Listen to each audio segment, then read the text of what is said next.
my friends, foolish born-again Christians who are believers and not thinkers. Yeah, Zoe once again. You know, when you're young, you believe everything, but when you grow, you need to question them. These are some questions, very relevant. Don't be offended. Better music. All right, tie. Many so time me who we are seeing no. And I used to be maybe Sanebia na wengo. Fise free tete. A Christopher Jesus is coming soon 20 years ago. And so still I won't do. Common sense in judgment in answer that why you garden of feeding. Onyankopon said we are the wembu. Yeah. To be on the map on summer went to. We was a bon summer me bonia me kojemo. When you blasphemy, but me who say it make sense. On the ball me or mama journey for self-defense. When I go bob on some ni paya bonia. I then I won't inferiority to avoid more offense. But when kumusam no koneba. Before then, we been who being keka. Or notice room for when mene aquanantena. Najana yatia so na yebe shaman najakonya. Hey, who be the enemy? Samoka sebon samoa is Sunday so funny. O Christonia uni do munyame sumponi. Na mobon pa ye tututu na boni make more money. And pabon save your economy, so shut up. Use the common sense. Ye jumade bua wo my nenya with daily bread. Na two we japadia who fence. O kwa sorry you one ko body na the church. Utu esika de months of 4 na yire na weekend. Unyankopon we need bank account. Nyame some pani so be peka krako hwenyanka. Utu ya wo tight, tu ya wo dues, emu dollar pounds. And so make us say you be pound sorry akodim pampa. Without your respect, ya marry asame sunyame o. Unyankopon boy say ye meso me ya ho ye ho. Enti we ye lawyer nia, we ye doctor nia, we ye teacher nia, di no kure eno ano no.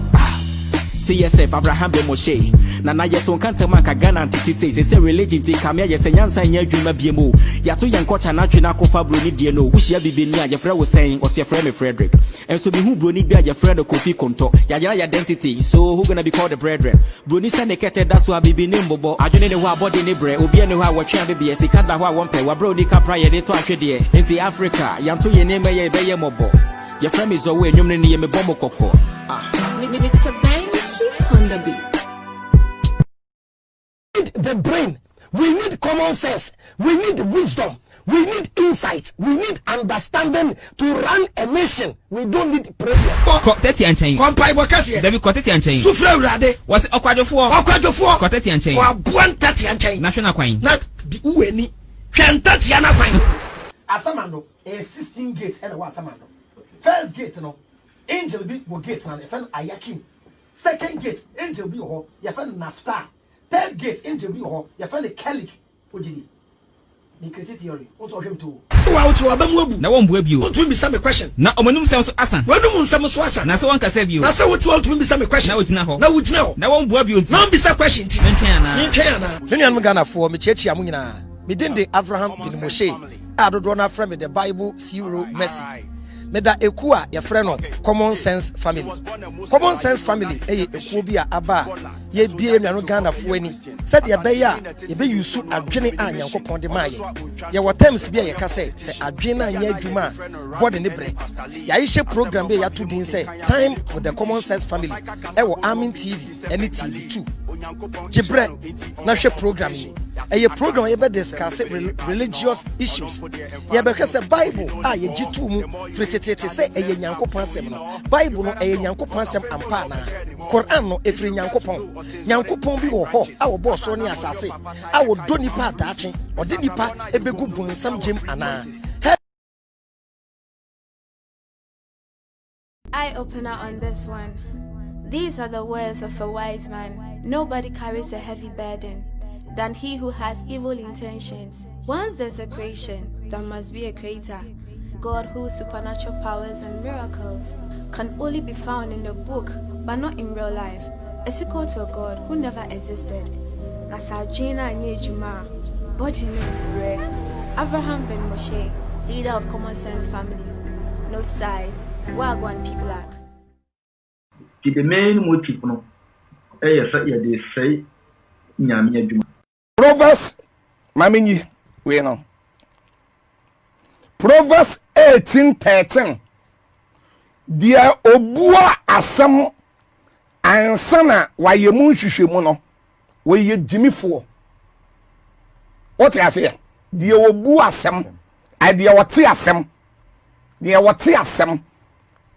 Na wo obua ansa na waye mu nhwehwemu no Bible so ye gyimifo Proverbs 13 sorry 18:13 Proverbs 18:13 say meti wo ya na Kofi Adoma na obi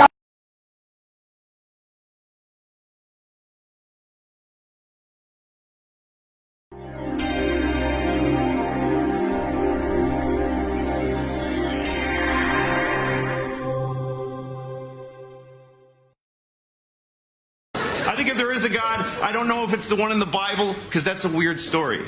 He's our Father, and we're his children. That's it. Our Father who art in heaven. Where's our mother? What happened to our mom? What did he do to our mom? Something happened. Somewhere in heaven there's a porch with a dead lady under it, and I want this story. Christians, my friends, foolish born again Christians who are believers and not thinkers. You lie to them, they believe it. You deceive them, you know the Christians, born again Christians, are the easiest people to deceive.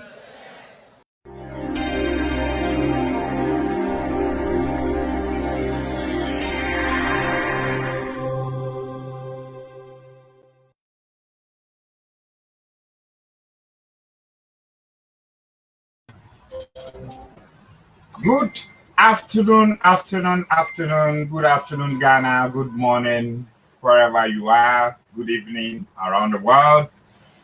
This is your brother, Lifestone GH on African Youth Empowerment. We want to apologize yesterday. This program was supposed to have been done yesterday, but due to some unforeseen circumstances, we couldn't do this program. So this afternoon, we are here to give it to you live, and you know how we do it. I'm Lifestone GA. This is my page, African Youth Empowerment page. I'll be doing this program with a guest. He's an ex-Muslim, and his name on Facebook is Chip Chap. He is the owner of the New Generation TV. We are not doing this program for any insult purposes or trying to discriminate on any other person's religion. But this program is based on education, to educate people, the people who are already in Islam and people who want to be part of Islam someday. So please, this program is just for educational purposes only. And like we say, common sense family, CSF, if the brain does not work, the body will suffer. So please, it is up to you to judge whatever we are coming to say here with your brain. We are sorry if anything we will be saying here today might hurt your feeling or your belief system, but the truth must be told. Today, the topic of discussion is predestination. Predestination, the Islamic perspective on predestination. And please, one thing to also to take note of is, anytime you see me on this page, African Youth Empowerment, meaning I'm coming to do straight English. Yes, straight English. There are some kind of topics I don't want to be doing in our local dialect because you have to explain certain things to a full understanding. So I would want to use a plain, simple English for this program. So before we begin, let's dive a little into what predestination is. What is predestination? And today we are coming to deal mainly with the Islamic perspective. Maybe in a following weeks to come, we'll go to the Christian perspective about predestination. What is predestination? Predestination is the belief in something like a predestined life. It's a belief that right from the onset of creation, okay, the world has been designed with a grand plan, which everything that is happening every day is supposed to meet up with this plan. So everything that is happening in this world as we see is part of the grand design. It's part of it, where the world started and where it's going to end.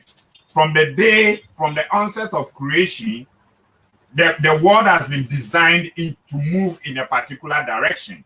So everything that is happening today is meant to fulfill those plans by whoever we claim that created this world, whether Yahweh, whether Jehovah, whether Allah, whether the Tetragrammaton, whether our African beliefs or anything. We all have this belief that everything that's happening in this world is according to a grand design, and we are following suit. That is why most of the times, especially the Christians, they'll be telling you during the end times. So people are like, if you look at all the things that are happening this time, that shows we are close to the end time. So that is them, religious people, communicating to you that every single thing that is happening in this world is happening by design. So nothing is happening that is not part of God's plan or the God that is served. Now, we'll take it up a notch.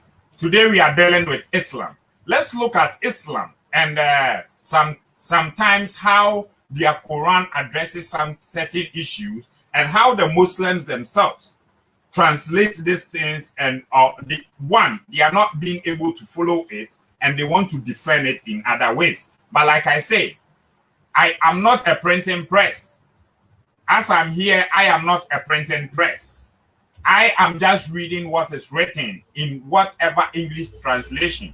If you tell me I don't understand English or I cannot read English to understand a certain thing, then I'll tell you there was no need for translation at all. Then this world should have just one simple language, the language which you believe. Yes. If you tell me I need to study a different language to understand something, then I'll tell you, then yes, the world should have been created with just a single language and no divisions. But their language is so that everyone would understand something at the best time that they think would help them. That is why the Arabic is there and the English has been translated. So don't come to here and be typing you don't understand English. Please share this video when you come also. My account is limited and because of that I cannot share my own videos. And I see you. James Nate, I see you. Naba Apugan, Amelie Kasu, I see you. Please, when you come, share this video for people to join. We are going to have great discussions here today, and it's going to be amazing. It's going to be amazing and it's going to be interesting. So like I'm saying, the problem we have with religion is, okay, it's like every time they are seeking God to intervene in something, okay, when you are you are in religion, every time this is you seeking God to intervene for you in something. And most of the time we find religious people contradicting themselves because they are the ones preaching to us about predestination, okay? They think everything that is happening in this world has already been predestined to happen that way.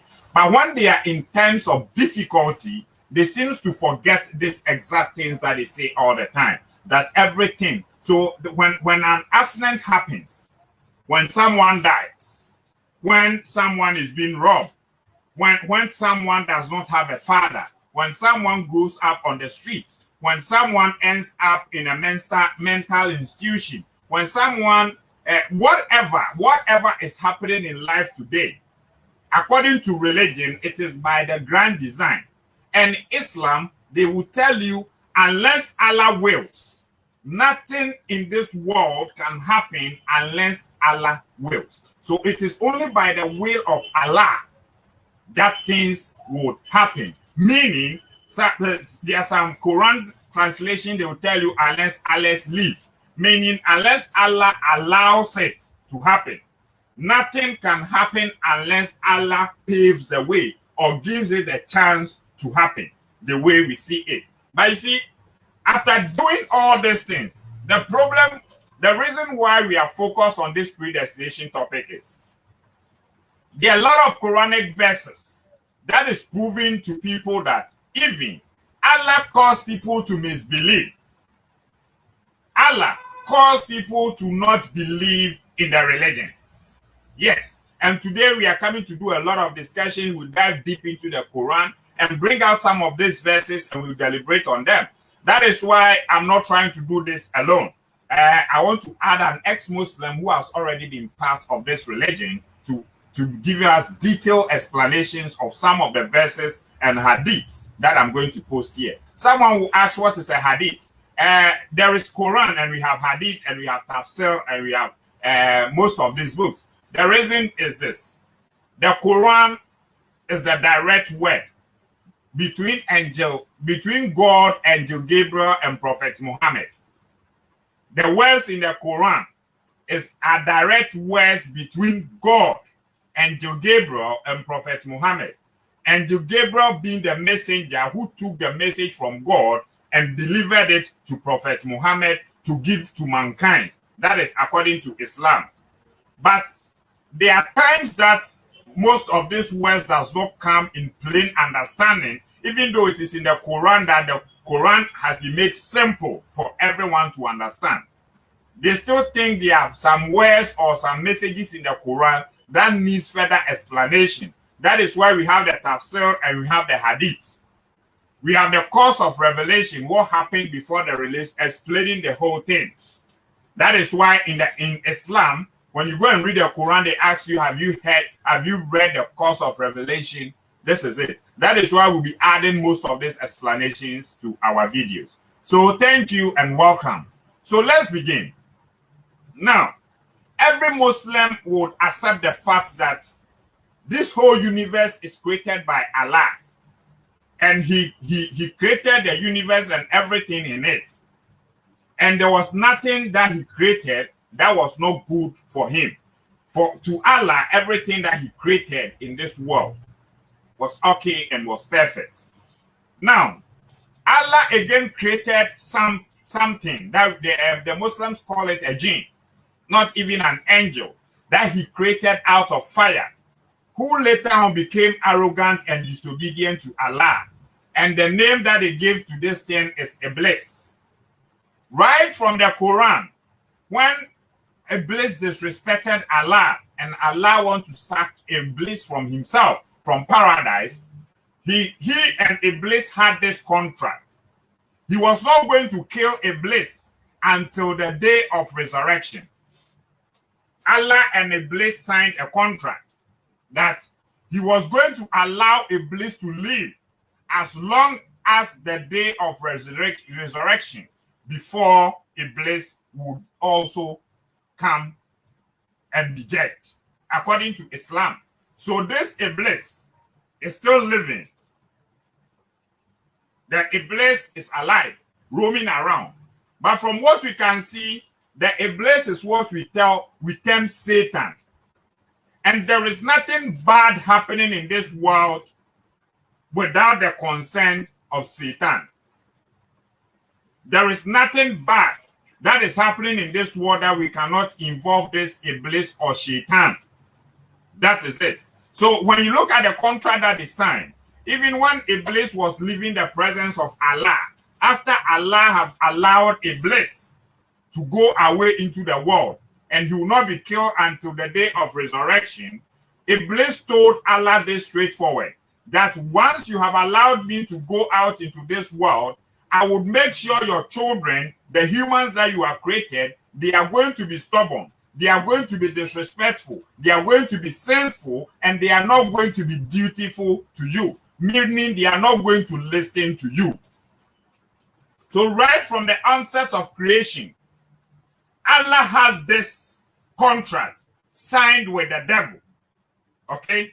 Allah had this contract signed with the devil that you are not going to kill me. You have allowed me to live. You have given me respite until the day of resurrection. Thank you.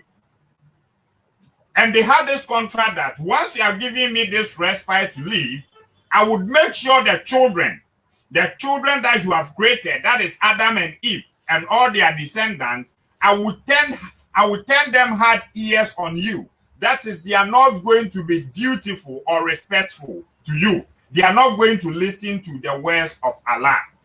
This is the contract that was signed by God and Satan. Now, where do we fall in? We became the victims of this struggle between a God and his own creation. We human beings became the victims of the struggle between God and his own creation.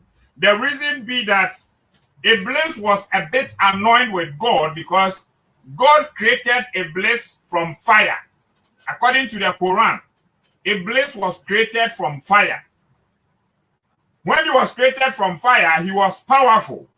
And later on, God created man from a simple clay. And Allah told Iblis to prostrate, that is, bend down or pay respect to man. And Iblis said, no, I cannot do this. Him you created from clay, and me you created from fire. Meaning I am more powerful than that person. So the person should rather kneel down in front of me. I am powerful. I can't kneel down in front of man. And Allah got angry. Allah got angry and said, Iblis has been disrespectful. That is why he sacked Iblis from paradise. But we are saying after he was sacking Iblis, according to the Quran, Iblis knew Allah was supposed to kill him because he was disrespectful or arrogant. But he pleaded with Allah that, look, don't kill me, but give me time until the day of resurrection. And Allah agreed to this. Yes, Allah agreed to give Iblis time until the day that resurrection will come. So when Iblis was leaving Allah's presence, he told Allah, now that you have given me this time to live until the day of resurrection, this is what I'm going to do on earth. I am going to make sure the children that you have created, they will not be dutiful to you. They will not listen to you. And Allah told Iblis, go, whichever of them, that is man, that is us, that will not listen to me but listen to you, surely I will put you all in hell fire. This was the contract. And this is our circumstances. This is where we fall in between. We don't even know what we did wrong. To our human knowledge, when you have an enemy who is capable of killing your children, you first kill that enemy. You kill the enemy before the enemy gets close to your children. But according to religion, both Allah and the God in the Bible did the same thing. They allowed their enemy to go out there and corrupt their children so that they can equally punish the children like how they will punish the enemy. And this is what does not make sense to read the free thinkers. Yes, because when I have a thief who has been stealing me every day to the extent that he's now corrupting my children to also be thieves, I need to rather jail the thief or put an end to that thief rather than telling the thief, I have allowed you, go. When you are able to corrupt my children, then I'll gather you all with my children and lock you up in prison or burn you in some fire. According to the religion, they want us to accept this, that the God who created this universe honestly sat down and did all this. We are free thinkers, and our brains are open, and we have realized as limited human beings as we are, we cannot do that. How much more the God that created this universe? This is the question that we are asking. That is why we are here today. So according to this, meaning God had his own plan. From the onset when he was creating heaven, he was also creating hell. Even though there is no Quranic verse, there is no Bible verse that is stating when this hell was created. In the beginning, God created the heavens and the earth. According to both religious books, they cannot tell you where exactly God created hell from their books, but it is presumed that there is hell. So eventually, either you end up in hell or you end up in heaven after you have come to serve this life and you are done. Now, if an all-knowing God has been able to create hell and heaven, meaning this all-knowing God has already known what is about to happen before this creation. This all-knowing God had already known what will happen before he started his creation. That is why he created heaven and earth. So a free thinker like me would think like an all-knowing God already know the number of people that are going to hell, and an all-knowing God already knows those who are making his heaven. So let's dive into the Quran and see what the Quran says about most of these things. Let's dive into the Quran.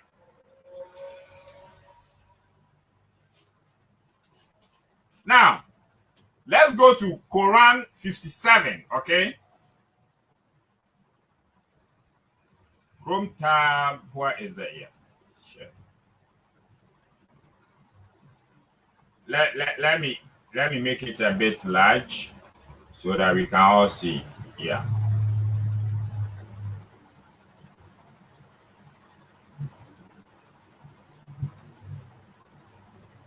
Sorry. Okay. So, according to this Quran verse, this is Quran 57, Surah to Al-Hadid.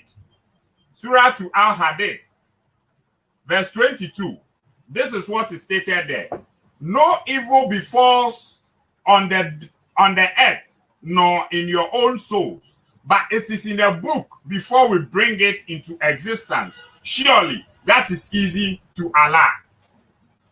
This is what this Quran verse is saying. It said, no evil befalls on the earth, nor in your own souls, but it is in a book before we bring it into existence. Surely that is easy to Allah. So when you look at this verse, what this verse means is this.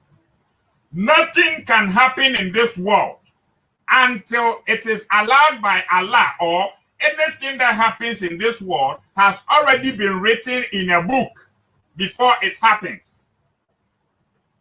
Any single thing that happens in this world has already been written in a book before it happened. That is why we are saying that God created his world and he had designed the world according to what he thinks and how he wants it to be like. So no one can challenge this God to anything.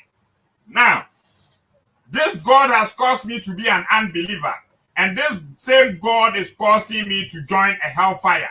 This God has caused someone to be a believer, and this same God is leading people into hellfire.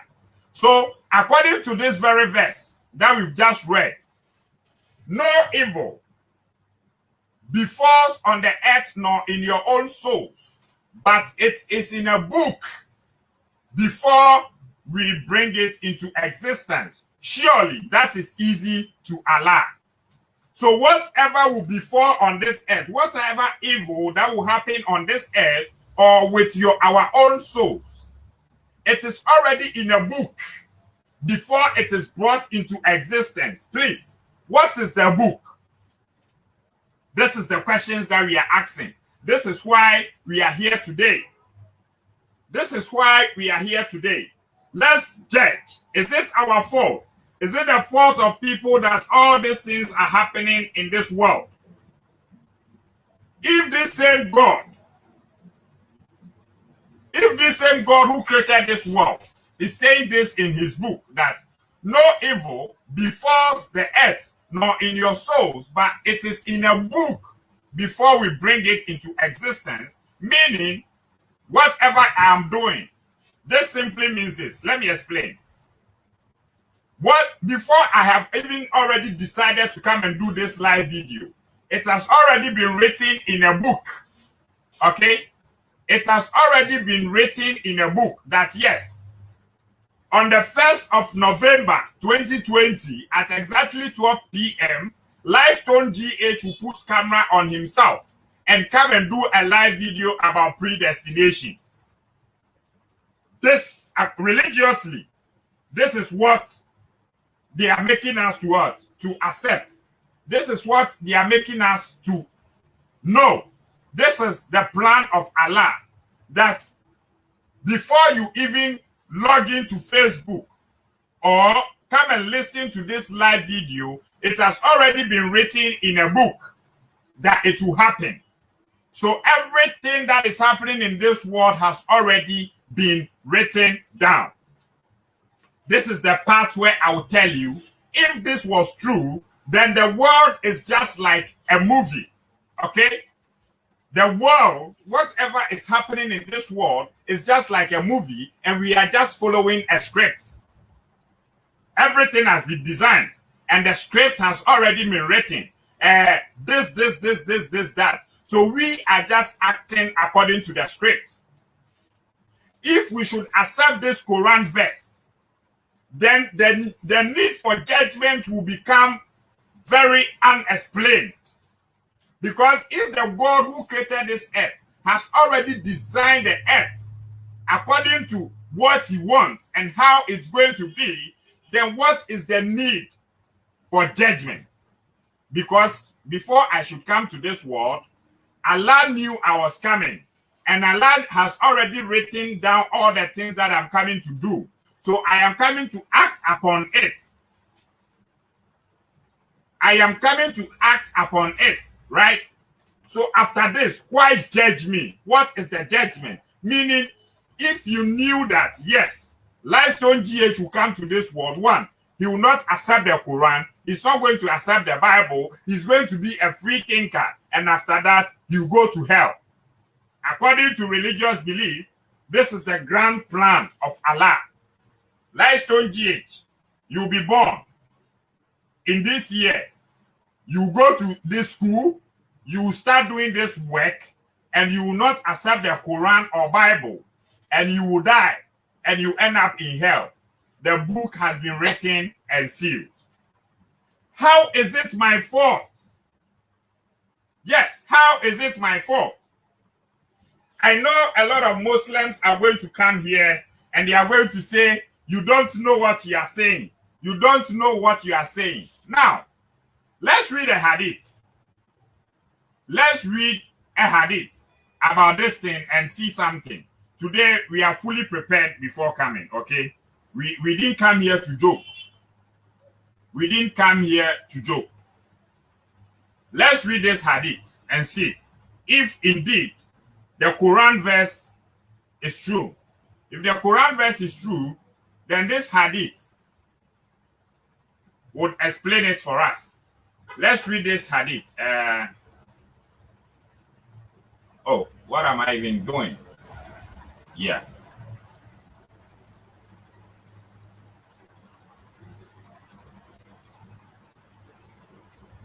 Sorry, I'm bringing the hadith forward.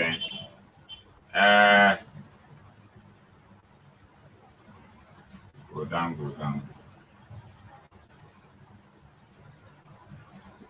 Okay.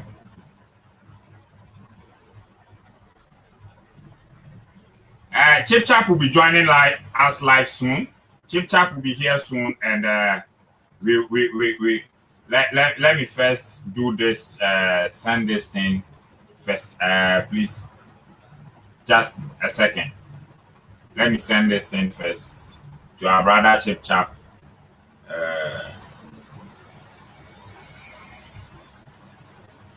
Yeah.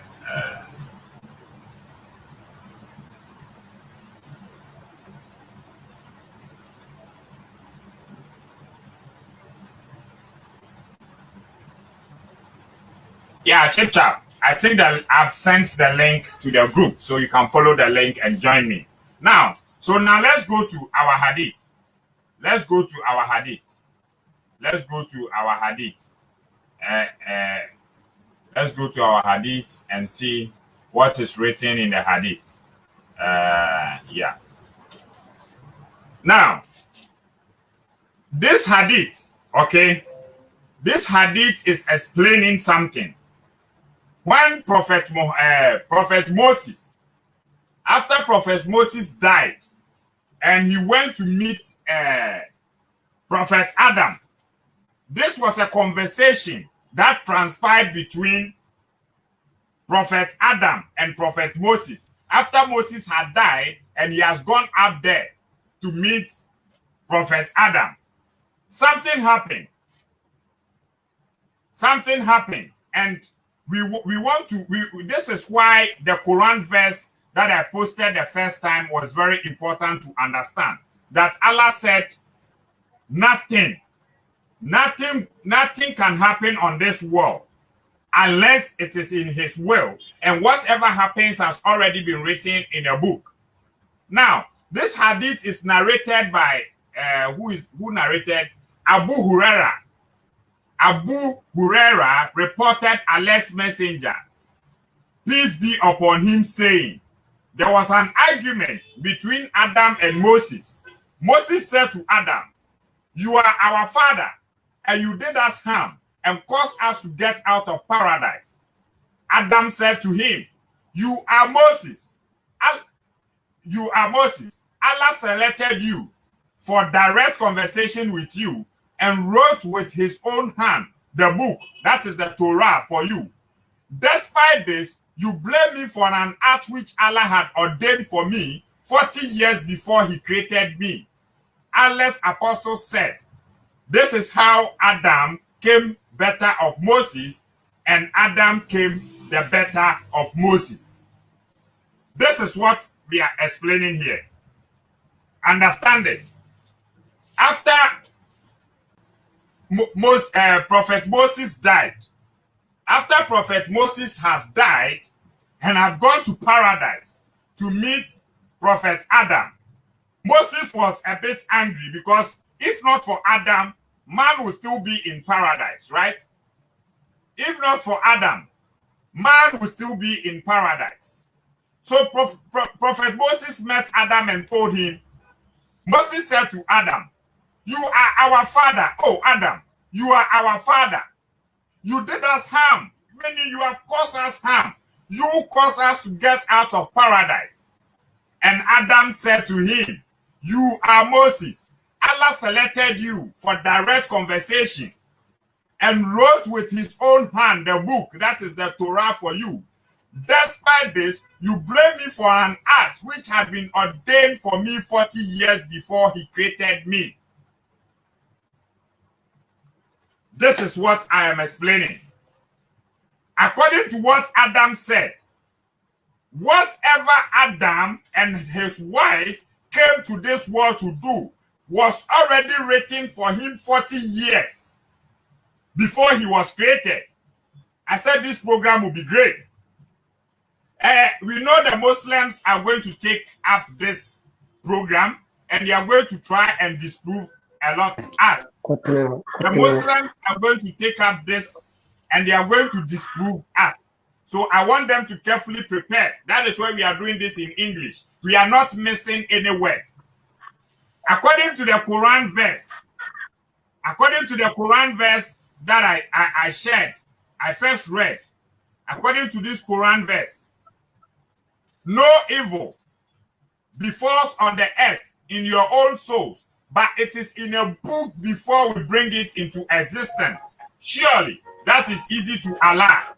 This means nothing, absolutely nothing happens in this world unless it is written in a book before it comes into existence. So this confirms what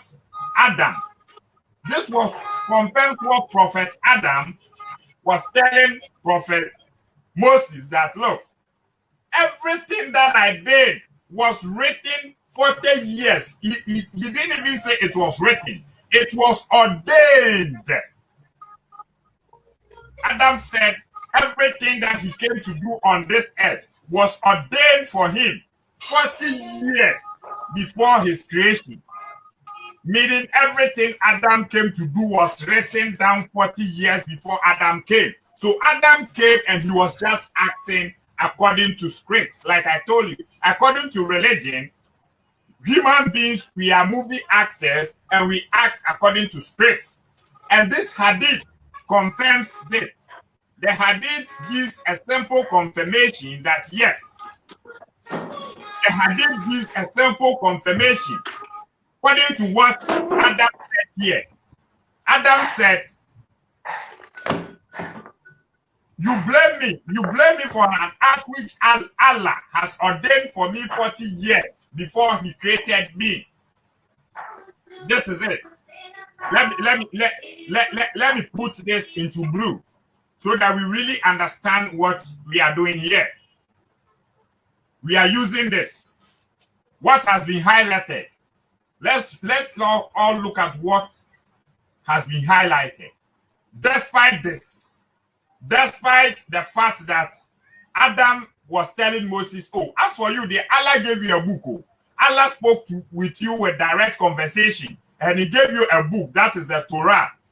Despite this, you came to heaven and you are blaming me for something that was ordained for me 40 years before my creation. So despite this, you blame me for an act which Allah had ordained for me 40 years before he created me. My people, this is what we are looking at. Chip Chap, you are welcome. Sankofa, I see you. Meaning, before 40 years before Allah had created Adam, he has already ordained a destiny for Adam. So Adam came and he was like a jackal. Adam came and he was like Jet Li. Adam came and he was like Bruce Lee. Adam came and he was like Jackie Chan. Adam came and he was just like what movie actor again? Adam came and he was just a movie actor, because everything that he was supposed to come and do was already written down 40 years before he came. How does this God carry Adam and blame Adam and send Adam to hell? Meaning everything that we came to this world to do has already been designed. So is it my fault that I choose not to be a Muslim? Is it someone's fault that they choose not to be a Christian? Is it my fault that I become an armed robber? Or is it someone's fault that they do whatever life they do, if indeed Allah has, without the will of Allah, nothing will happen, and before creation, Allah has already designed things the way he wanted it to be? This predestination topic is a very long topic. Today we cannot do it all. We only do maybe an hour and 30 minutes. Then we continue with part 2 till when we will finish with this discussion, because the verses and hadiths are too much that we cannot do all in a single video. So my brother Chip Chap, you are welcome to the platform. You are my guest today. Thanks, Sankofa, also for joining us. Chip Chap, can you please give us your introduction? Then we move along from there. There are a lot of verses that are coming. So please, if you are Muslim and you're on the platform, we are not printing press. Chip Chap is not a printing press. Sankofa is not a printing press. Lifestone GH, I am not a printing press. Please take your pen and paper and start writing every hadith and every scripture that we are coming to quote here, and go and do your own research. We did not write it. We are just coming to quote it and learn from it. Chip Chap, welcome. Introduction. Yeah, thank you, Lifestone. And sorry, I have some small headache, so if my voice is somehow, you forgive me. This is a nice topic. Predestination is a very good topic that the Muslims don't want to talk about it, because they know that it's somehow confusing. It doesn't make sense. So they don't want to talk about it. And even if you come to talk about it, they will try their possible best to defend it. But this one is undefendable. You can never defend this. And what I want to tell everybody is, when they brought the book to us, they put some fear in it. That if you have not performed ablution, you cannot touch the Quran. If you this and that, you cannot touch it. Even we, those who were Muslims, we were afraid to touch it if you have not performed ablution. Not to talk of the non-believers. But now, all those fear are not in people again. So you can, even if you cannot go and buy the Quran, you can take your phone, download Quran application on your phone. Any quotation we quote, you just cross-check it to know whether it's true or it's not true. One thing is the Muslims, when you come to talk, that's why I already said, they will try to defend it. But this one, you can never defend it. So what I will tell everybody is, any quotation that we quote, they should also go and cross-check to know whether it's true or not. So I don't know whether you will give me time or because I know that Sankofa is also there. So maybe so after your introduction, I'll give Sankofa time for introduction. Excuse me. Just leave Chip Chap to talk. You know, he's the guest today. Okay. I just joined, you know, so that I can contribute a bit. So let him talk. Contributor. So Chip Chap, just start with your verses. Whatever verse you want to tell me, I can even project it for the readers to also know, so that they don't think we are reading out of our heads. Okay, so let's go on. We are listening to you. So what we are saying, because you have already said a lot, and the only answer the Muslims can give you is go and read the Arabic. Now, if you tell me that Allah has protected the Quran from any corruption, but cannot protect it when they were translating, it means that Allah even doesn't care about translating it. He always needed to be in Arabic. And bear in mind that we are all not Arabs. Some people are English, China, or something like that. So we are all not Arabs. So if you tell me I should go and read Arabic, then there is no need for them to even translate it. Why did they even translate it? So as far as they have translated it, we also read the translation. So now I want to start with Hadith before I even go to the Quran. So the first Hadith I'm quoting is Sahih Bukhari, volume 6, book 60, number 473. Sahih Bukhari, volume 6, book 60, number 473. So everybody should listen to this hadith very, very well before I go to the Quran. He said, narrated Ali, while we were in the funeral procession in Baki al-Gharqad, Allah's apostle came and sat down, and we sat around him. He had a small stick in his hand, and he bent his head and started scraping the ground with it. He then said, there is none among you, and no created soul, but has his place written for him either in paradise or in the hellfire, and also has his happy or miserable fate in the hereafter written for him.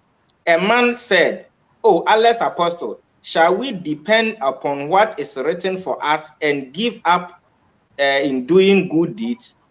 For whoever among us is destined to be fortunate." No, sorry. Seems I've jumped. Sorry. He said, a man said, "Oh, Allah's apostle, shall we depend upon what is written for us and give up in doing good deeds?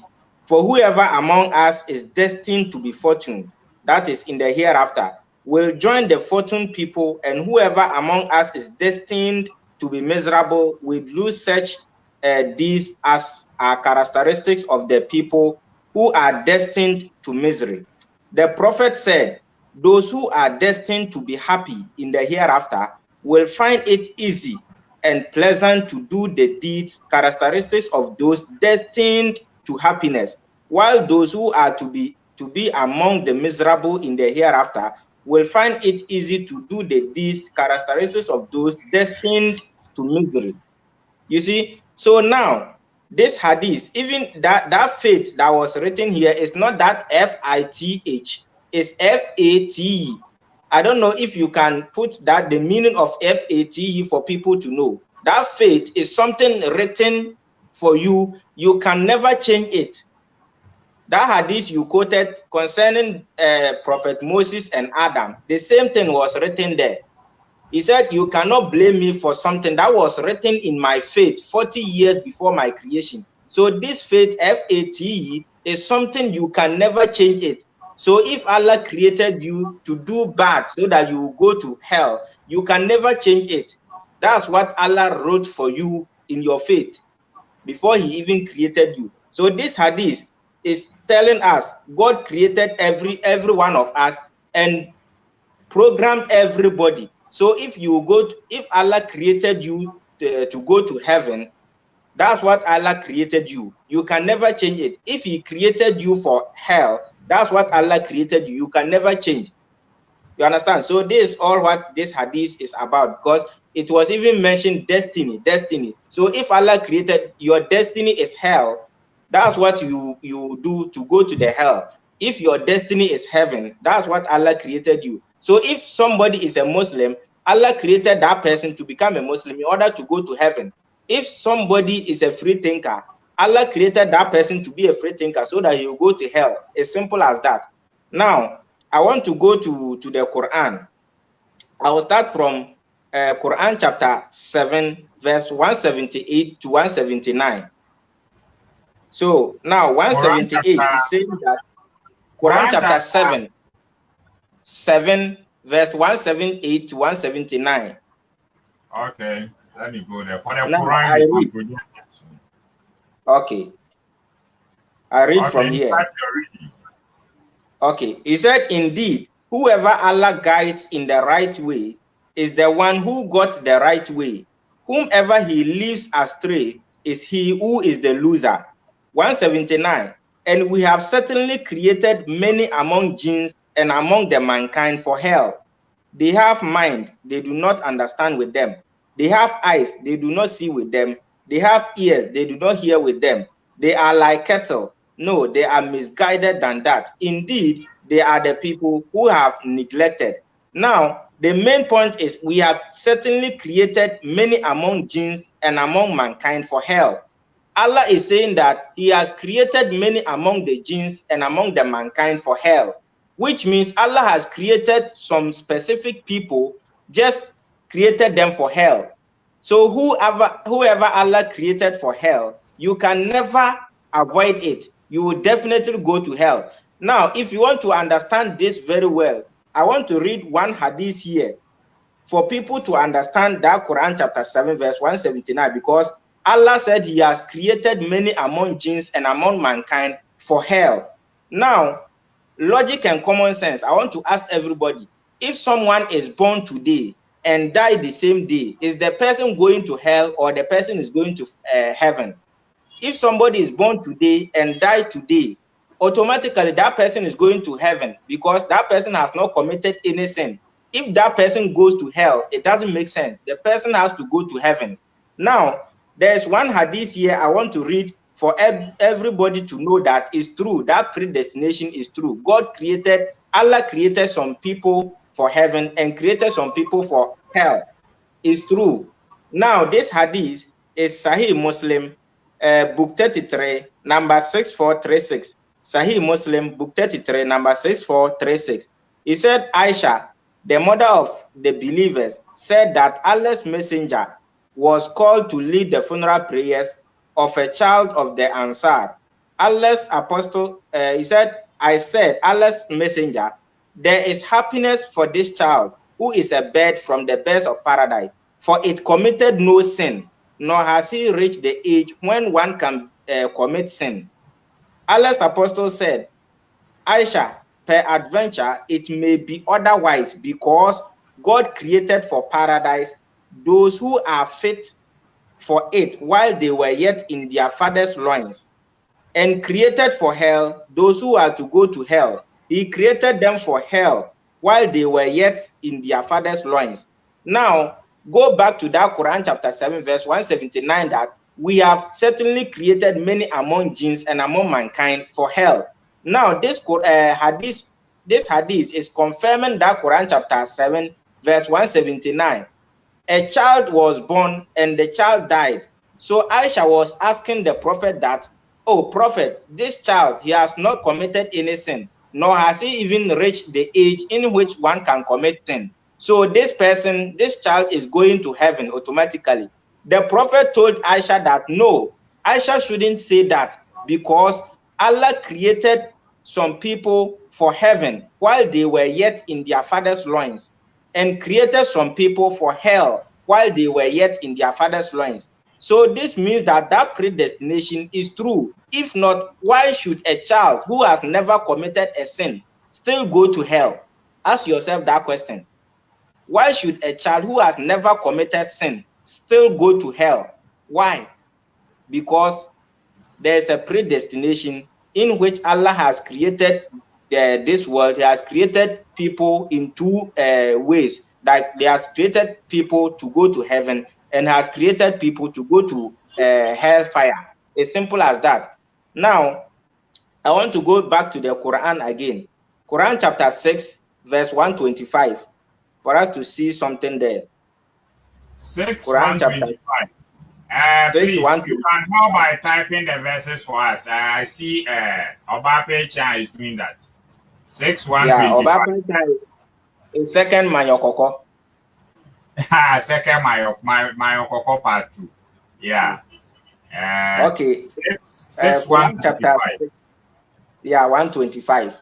Now, yeah, Quran chapter 6, verse 125 is telling us that he said, if Allah wants to show the right way to one, then he makes his mind expand for Islam.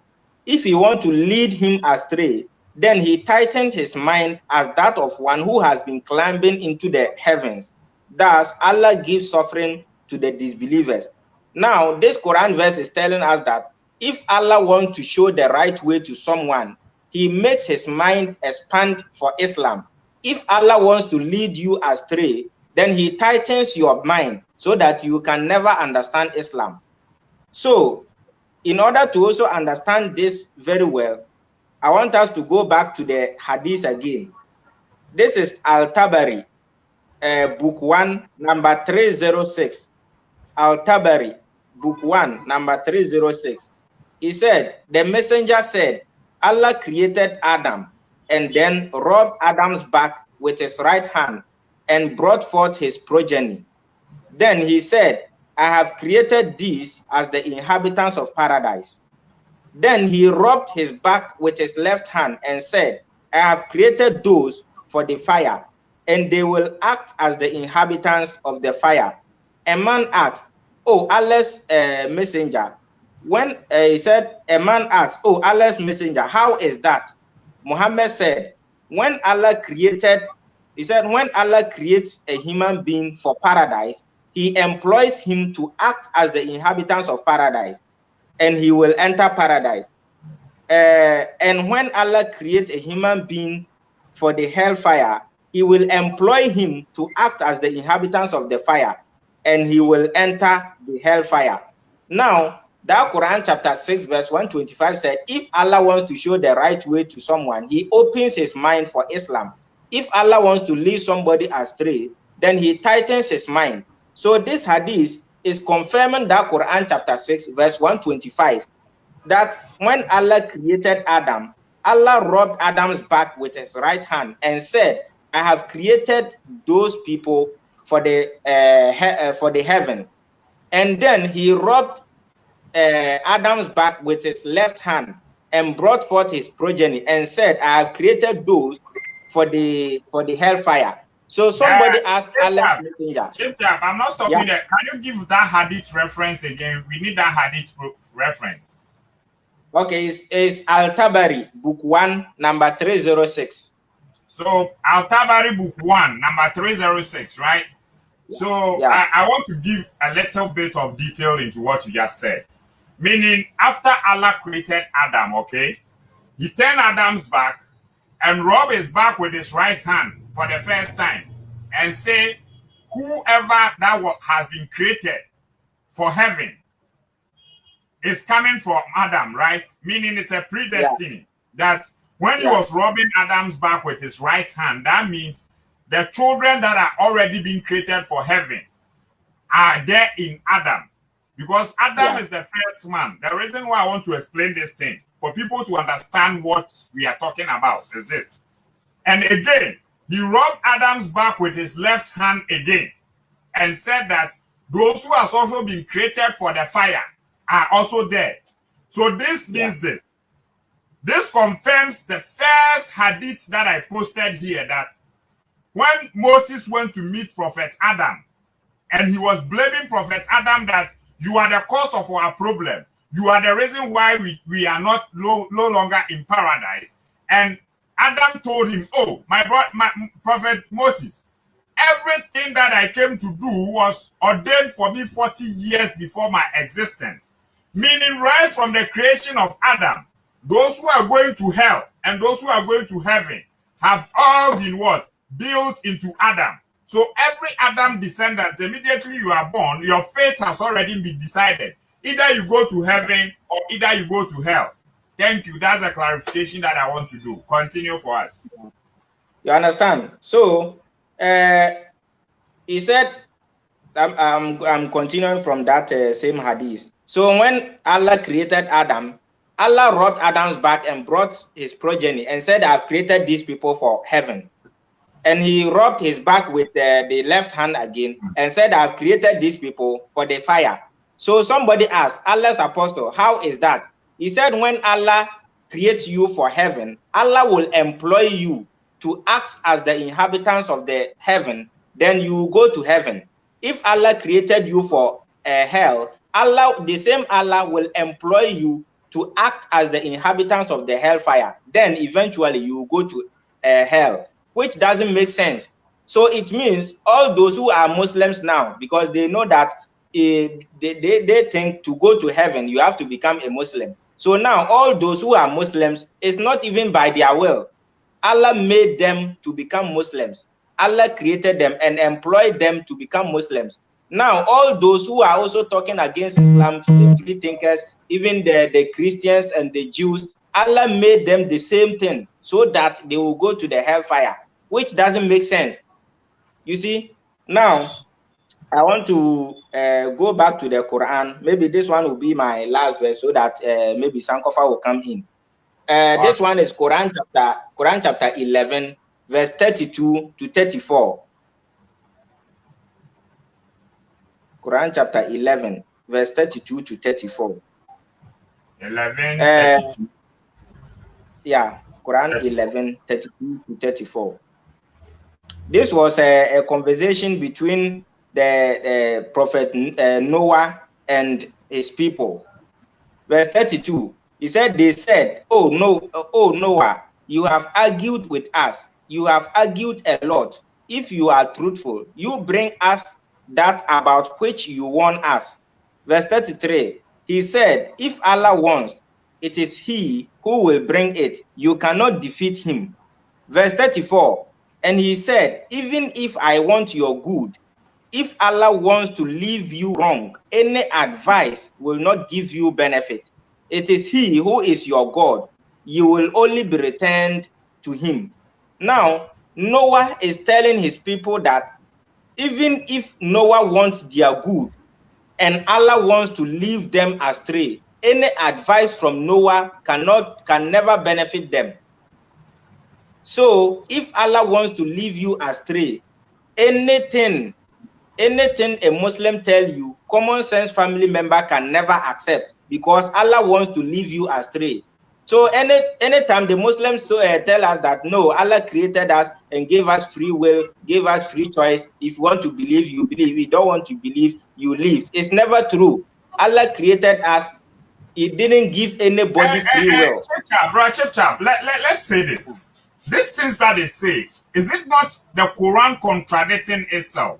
Because yes, I have found similar verses in the Quran, which is actually explaining that whoever wants to believe, let him believe. But whoever wants to disbelieve, it's like it's your own choice. You understand? Let's look at this Quran 18, verse 29. Let's see something there. There was something similar there. Was it 18, 29, or I'm 19? Let's see. I want to understand, because when you are telling people that there are contradictions in the Quran, and they are like, oh, no, the Quran, there cannot be any contradiction. I've seen the Quran contradicting itself. Very much. The truth, okay, this is Surah to Al-Kahf 18. That is Quran 18. Verse 29, say, the truth is from your Lord. So let him who please believe, and let him who please disbelieve. Surely we have prepared for the incredulous a fire, and the curtains of which shall compass them about. And if they cry for water, they shall be given water like a molten brass, which will scald their faces. Evil, the drink, and ill, the resting place.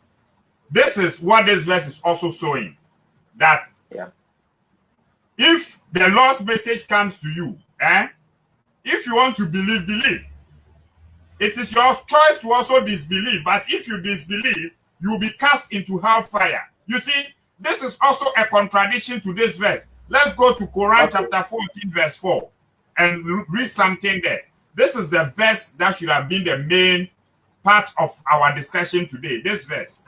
Let me project this verse so that we do this verse. No, this is it. Quran chapter 14, verse 4 says this. And we did not send any apostle, but with the language of his people, so that he might explain to them clearly. Then Allah makes whom he pleases err, and he guides whom he pleases, and he is mighty and wise. Listen, and we did not send any apostle, meaning Allah did not send any prophet or messenger, but unless with the language of his people, so that he might explain the message to them clearly. Then after that, Allah makes or causes astray whom he wills and guides whom he wills. So after the message has come, number one key emphasis here is this: Allah will not send you any messenger unless the messenger speaks your language. The origin of Africa is older than the Quran and the Bible itself. Okay? Then we are asking, we have Akans, we have Ewes, we have Mamprusi, we have Dagomba, we have the Gambians speak different language. We are asking, if this verse is true, which prophet did Allah send to me and Ewe? Because all they say is the Quran is written in Arabic. They said the Quran was sent down to all mankind. In that same Quran, there is this verse existing that Allah did not send any messenger unless with the language of his people. Now, I don't speak Arabic. I speak Ewe. Which messenger did Allah send to the Ewe people? Then even after this, there is still a choice. After you have heard the message, it is Allah who chooses to guide you or he chooses to cause you astray. Is this not a contradiction, Brother Chepchap? Please answer that question for me. Even that verse you quoted in Quran chapter 18, I want to also give some two verses for people to know that it's never true. And even if it is true, then it is contradictory. Now, Quran chapter 76, verse 29 to 31. Listen to what is written there. Quran chapter 76, verse 29 to 31.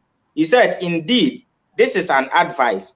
Whoever wants will make a way towards his God.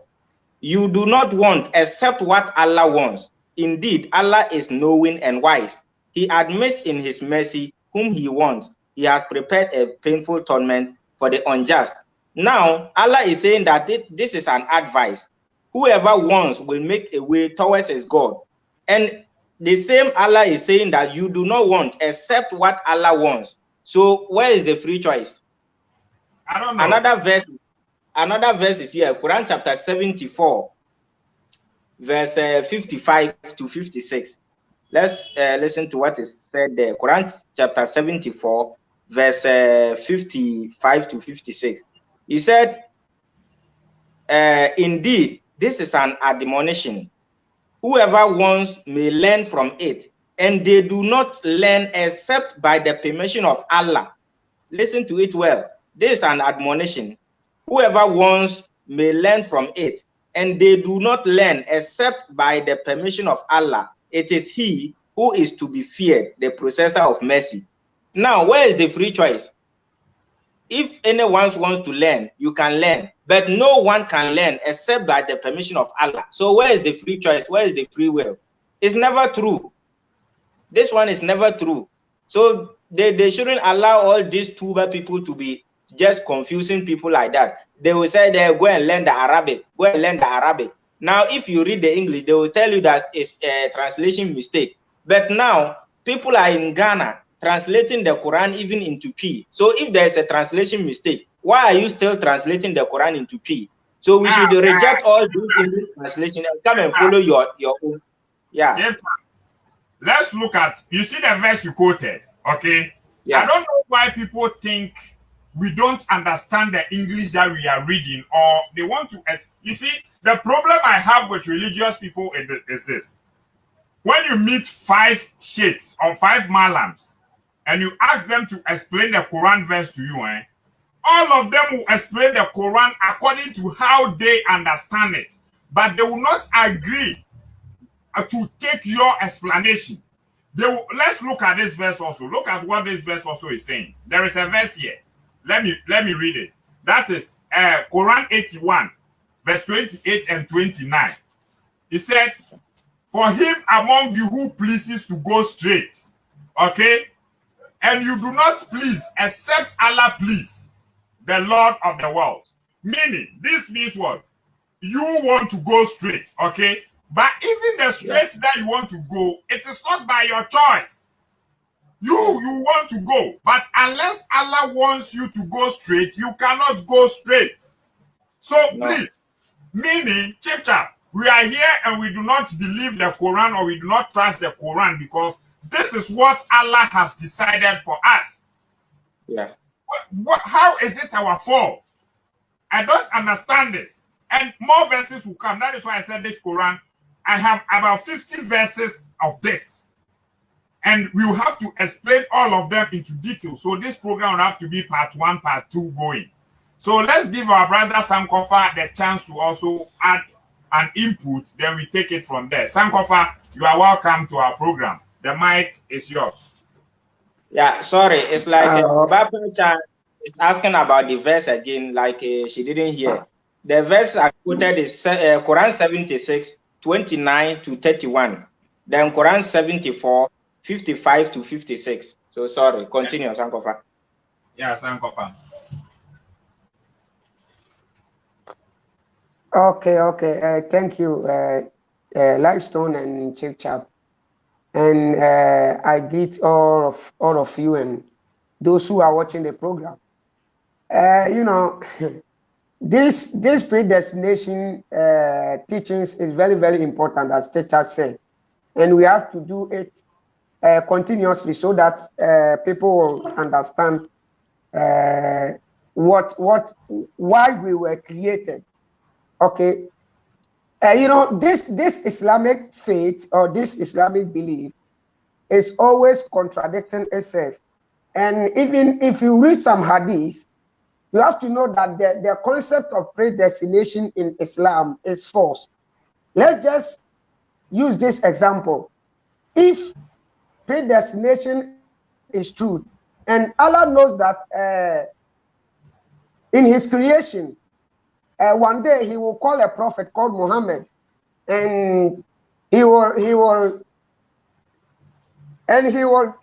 bring him up there at the seventh heaven, so that He will give him prayers, 50 prayers, to bring it to His followers, so that they will follow that. And this Allah has predicted this since the creation, since the beginning of the creation. And the day He predicted just arrived, and He called Muhammad to come to His place so that He will collect that 50 prayers. When he was coming, he met Prophet Moses on the road, and Moses told him to go back to Allah so that He will reduce the prayers. Meaning, Muhammad went back to Allah, and Muhammad also advises Allah to reduce the prayers he wanted to give to him, so that what day the prophet wants, Allah will give it to them. But there is a lot of Quranic verses that you guys have quoted that everything is Allah's will, not what we want. So if it is Allah's will that prayers should be 50 times, why did He reduce the prayers to remain only 5? So at times, human beings will, Allah's accepted. So this predestination is false. It's not true. But once they have, once it is their belief, if you tell them, they will tell you that no, it is our belief, so we cannot reject it. Let's read this Quran verse, Surah 9, ayat number 51. Just read it for me, my brother, because I don't have the Quran with me right now. Okay, 951, 951. 61 or 51? 51. Okay. So let me read 51. Where are you? 51 is missing. Okay. It is said, say nothing will afflict us, save except what Allah has ordained for us. He is our patron, and on Allah let the believers rely. This is saying nothing will happen, or nothing will happen to us except what Allah has ordained for us. He is our patron, and on Allah let the believers rely. Meaning absolutely nothing can happen to anyone except what Allah has ordained. You see, this again confirms the hadith that I also read, that Prophet Adam told Prophet Moses that whatever I did was ordained for me 40 years before my creation. This is it. Nothing can befall us except what Allah has ordained for us. My brother, thank you. Please, take note of the things that we are putting here. It's very important. So why is it that these believers of Allah are fighting those who don't believe in Allah? Because everything is ordained by Allah. There are some people who were created purposely to disbelieve. So if the same Allah tell you that, guys, I have created some people purposely to disbelieve, and I created you guys to believe, but I am telling you guys to go and kill those who disbelieve. You have to question this God. That why did you created them to disbelieve? And you are now telling me to go and kill those who don't believe. So this Allah is happy creating some people in which they will be killed by those who will believe. You understand? Yeah. Let me give you my last verse so that I will leave you guys, and I will do one or two things at home. Read this verse for me. Let's read Quran Surah 1635. Let's read this one. 1635. Verse 35. Okay. That is Surah to Anna. Okay, 1635. Where is it? And they who give associates to Allah say, if Allah has pleased, would have served anything besides Allah. We nor our fathers, nor would we have prohibited anything without the order from Allah. Him, thus did those before them, and then ought incumbent upon the apostles except the plain delivery of the message. Okay. So if even those who were worshiping idols, they told Muhammad that if it was Allah's will that we should not worship anything besides him, Allah, he would have do it. But because it is his will, he has just leave us so that we will worship idols. Read Quran Surah 10, ayat number 100. Read from 99 to 100 and let's see. Surah 10 verse 100. 99 to 100. 99 to 100, eh? Yeah. Okay. Verse 99.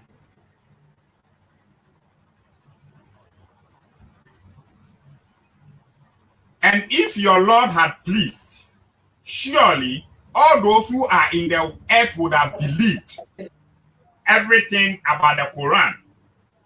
Will you then force men till they become believers? That is a question. And it is not for a soul to believe except by Allah's permission. And he casts uncleanness on those who will not understand. So this verse is also saying that it is not for a soul to believe unless Allah has permitted it. Continue for us. Yeah, so that is what the idolatries were telling Muhammad. That no, Muhammad, you don't know your book. If you know your book, if you know your book very well, that you will know that if Allah wills, that we would have not worshipped anything besides him, Allah, because it is his will that we should worship anything besides him. That is why we are worshiping idols. You understand? So Allah is happy. Allah is always happy. The creation of mankind is never stopped. Allah is continuing creating mankind. And those who are worshiping idols, they are always getting pregnant, giving birth to those who will follow the steps of their forefathers or will follow the steps of their parents who are disbelievers. So Allah, as you guys have this belief that we were all created by Allah, and those who are still being born, or who are those who I don't know how to put this in English, my brother. You know, those parents who are still giving birth, they are children who were being created by Allah. So Allah is continuously creating these believers. So if they are disbelievers, what are they going to do? If it is the will of Allah, they cannot do anything. You see, so this predestination, the concept of predestination in Islam, my brother, it's I don't want to put it in a way that they will say we are just insulting them. They say we should do it intellectual. So let's do it intellectual. It's an intellectual something. Sankofa, that's it. To add to what we are saying, okay? I want people to understand what we are doing, okay? This hadith, I'm giving another hadith, please. Every Muslim to take reference of this hadith and learn it. And understand that whatever we came to do in this world has already been designed before we came. Now, this is Sahih Muslim, book 33, hadith number 6397. Anas Malik reported directly from Allah's messenger that he said, Allah has exalted the glorious, has appointed an angel as the caretaker of the womb. And he will say, my Lord, it is now a drop of semen. My Lord, it is now a clot of blood. My Lord, it has now become a lump of flesh. And when Allah decides to give it a final shape, the angel says, so my let me Lord. leave you guys. Let me leave you guys. I want to do one or two things. All right. Thank you. Thank you very much. So let me say, then the angel says, my Lord, would it be a male or a female? Or would it be an evil or a good person? What about his livelihood and his age? And it is all written as he is in the womb of his mother. This is what this hadith is saying. That right when your father sleeps with your mother, and there is a drop of semen going inside your mother's womb, there is an angel who is taking care of this womb and is giving direct report to Allah. The angel is telling Allah, okay, now the semen has dropped inside the womb. Allah, now the semen has become a clot of blood. Oh, now Allah, the clot of blood has now become a lump of flesh. Then Allah is the one who decides what final shape to give you, whether you be a male or you be a female. Then right in the womb, whether you be a good person or you be an evil person, these things has already been written right in the womb. This is what we are saying. Take that hadith. Let me give you the hadith reference. Sahih Muslim, book 33, hadith number 6397. Before you even enter the womb, whether you become evil or a good person has already been written. We are not printing press. We are reading what is stated. So please, our Muslim brothers, this is the time that you need to take these things and teach people that it is not our fault that we are disbelievers, but Allah has already decided our fate. Right before our father went on top of our mother to sleep with her and drop a semen into her womb, whether we will becoming male or female, Allah has already written it. Whether we become good or evil, Allah has already written it. Chap, I think you have something to add up. We'll be finishing at exactly 1 hour 30 minutes. Chap, your mic is muted. Sorry. I want to give a similar hadith here. This hadith you quote, I want to give a similar one. This hadith was one of the hadiths my malam taught me, but I didn't even ask any question about it, because you cannot even ask question. Allah's apostle said, so who are you to question it? This one is Sahih Bukhari, volume 4, book 54, number 430. Sahih Bukhari, volume 4, book 54, number 430. He said, narrated Abdullah bin Mas'ud, Allah's apostle, the true and true inspired, said, a human being is put together in the womb of the mother in 40 days, and then he becomes a clot of thick blood for a similar period, and then a piece of flesh for a similar period.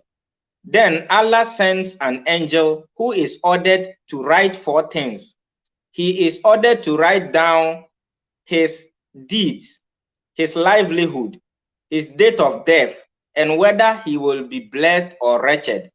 Then the soul is breathed into him. So a man amongst you may do good deed till there is only a cubit between him and paradise. And then what has been written for him decide his behavior, and he starts doing evil deeds, characteristics of the people of the hellfire. And similarly, a man amongst you may do evil deeds till there is only a cubit between him and the hellfire. And when he starts, he said what? With the hellfire. And then what has been written for him decides his behavior, and he starts doing these characteristics of the people of paradise. So as I told you, this is one of the hadiths my malam taught me, but I didn't even ask any question. You cannot even ask, because who are you to ask questions? Now, if even the mother conceives, Allah sends an angel to come and write many things, like 4 things or so. That person's life, that person's date of death, whether the person will be rich or even poor. Then, if somebody is created for the paradise, he said somebody will do good deeds till maybe it has left it small for the person to go to paradise. But then what is written for him at the beginning will come true, and the person will start to do bad deeds, and the person will go to hellfire. The same thing, if somebody is created for the heaven, somebody will start to be doing bad deeds, and later what is written for him will come true, and the person will start to do good deeds and will go to heaven. So all these things are proving that yes, this predestination we are saying in Islam is true, which doesn't make sense. So God just created us, programmed us. So if a Muslim come and tell you that we have free will, we have free choice, it's telling you that the first thing is never true. We don't have any free choice and free will in Islam. Simple as that. Lifestone, I thank you so much. And I thank if I should understand what you said, if you should understand what you said, that if predestination is there, meaning we do not have choice of what we do, meaning if I come to this world, no matter what good I decide to come and do, it is not of my choice to be bad, though, but because I have been destining for fire, no matter what good I'll do, I'll end up doing the bad that will lead me into hellfire. That is why I said from the beginning, if we accept this, then the life that we are living is just like, what we call it, a movie, and we are following a script. So this makes judgment nonsensical.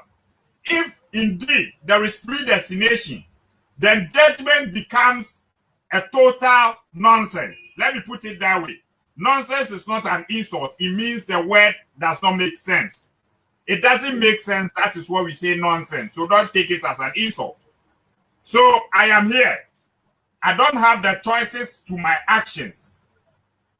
1, I do not have the choice. I did not make the choice to be created, to be brought to this earth.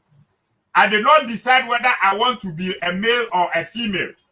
I do not have the choice to decide whether I want to be good or to be bad. Everything is being controlled by someone, meaning the script has been written and I am acting the movie. So after the movie, the person has created a blazing fire that he's going to put me into. I said this predestination topic is a broad topic. Today, we started on the onset of creation. Next time, we really dive into believing itself. What it takes you to be a believer.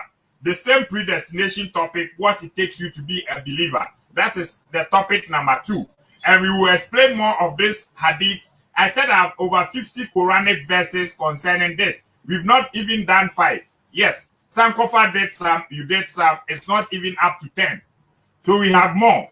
So we want people to understand If today Idris Aminovic decided to leave Islam, Idris, it was not your choice.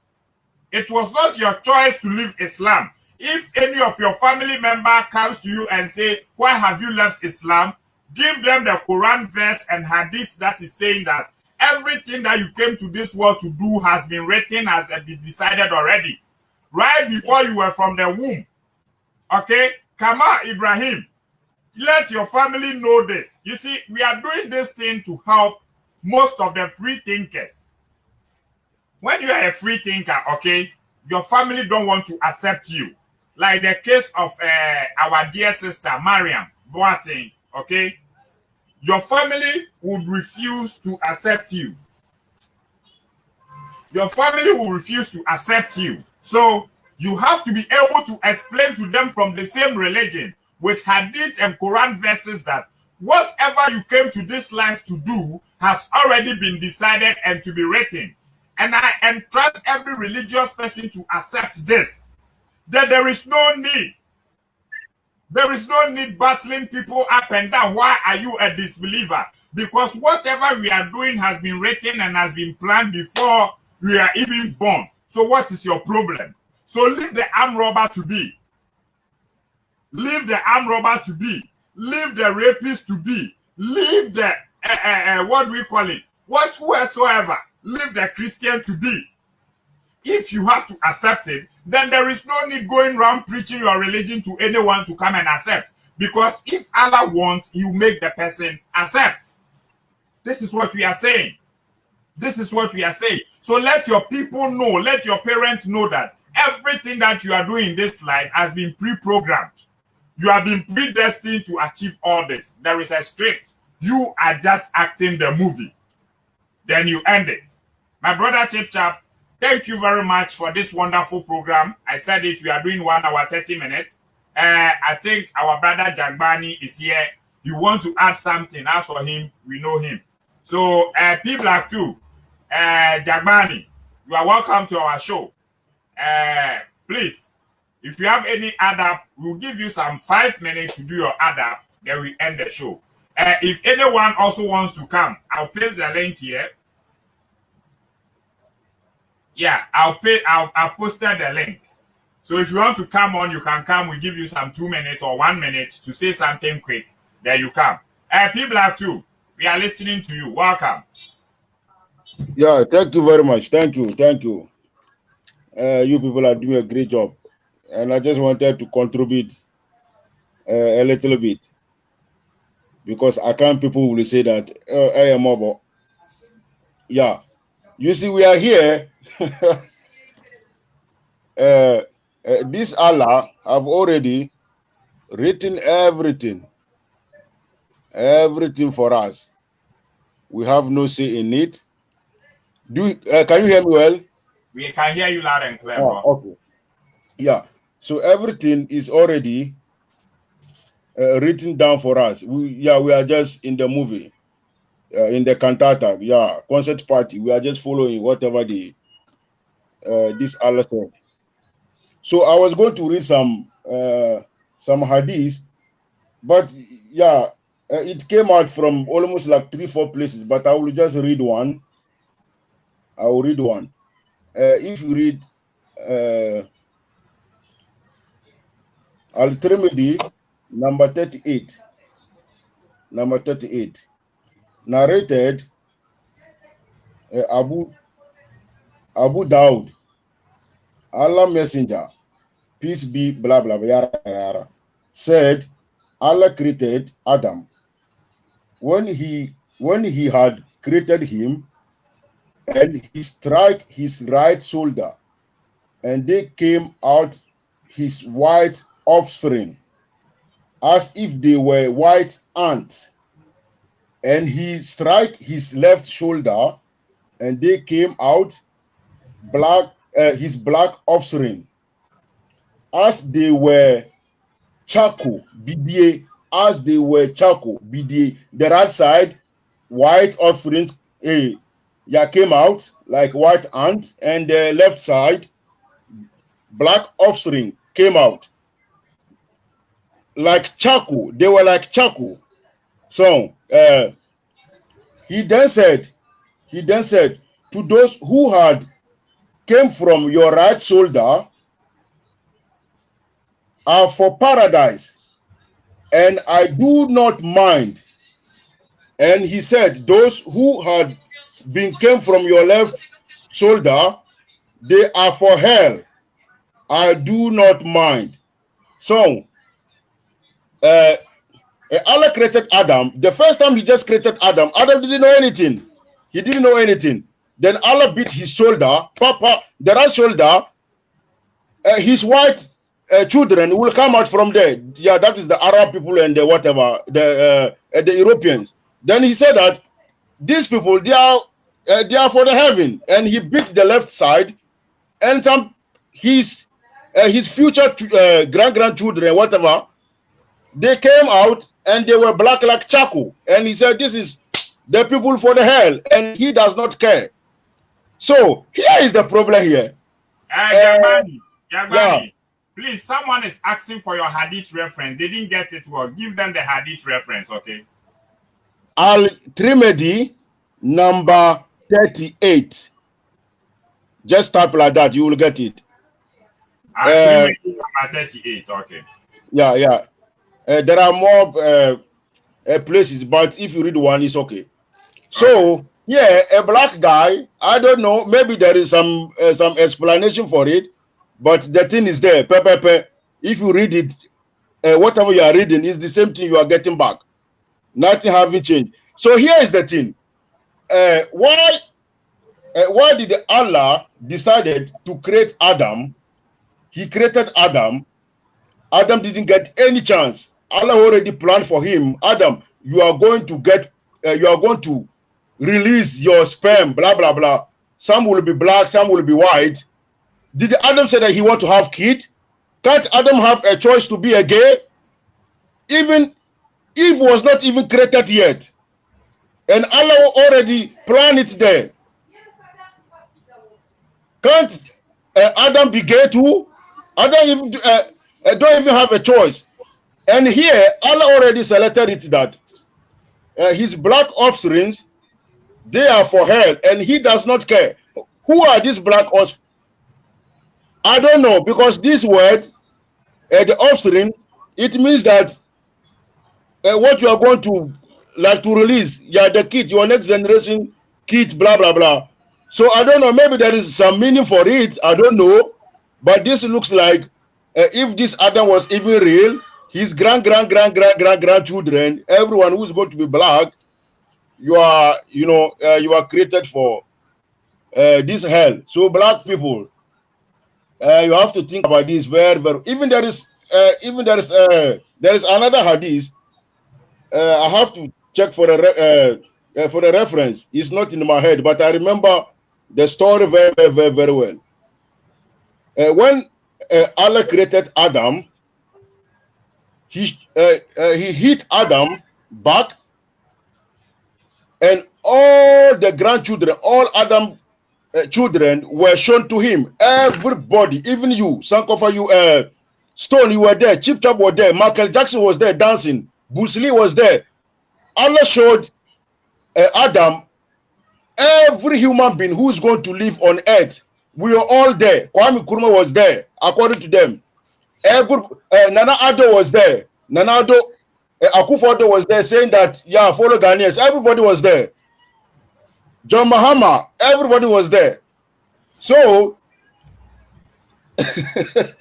yeah, we were there. Everybody was there. So, so Adam, who is the new creation, and Allah showed him everyone, and so Adam, he saw one guy. One guy was standing there. This guy was like some different person. So Adam asked Allah, who is this guy standing there? Who is this guy standing there? And Allah said that this will be one of your great son. And this is Dauda, which is David. But he will live only, I think he said 40 years or something. But he will be on this earth only for 40 years. So Adam said, no, take some of my age and give it to him. This was like when Adam was created.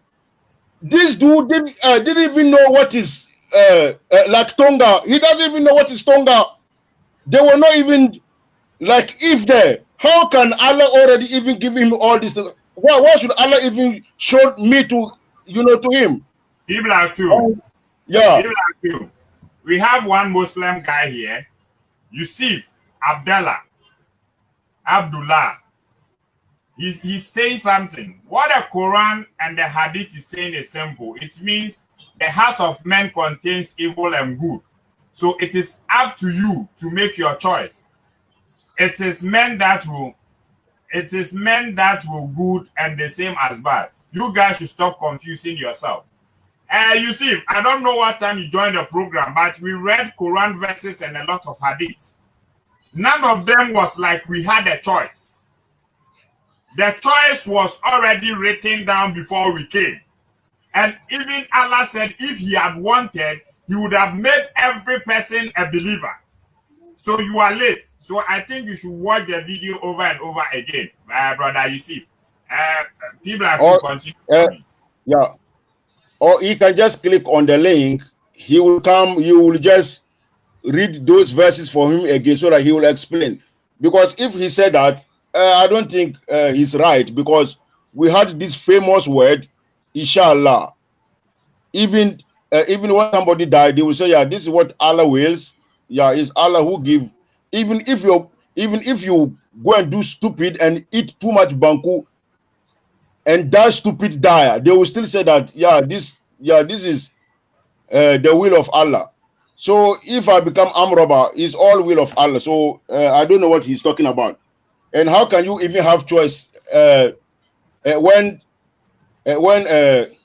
Allah created a pen and he told the pen to write everything which will happen.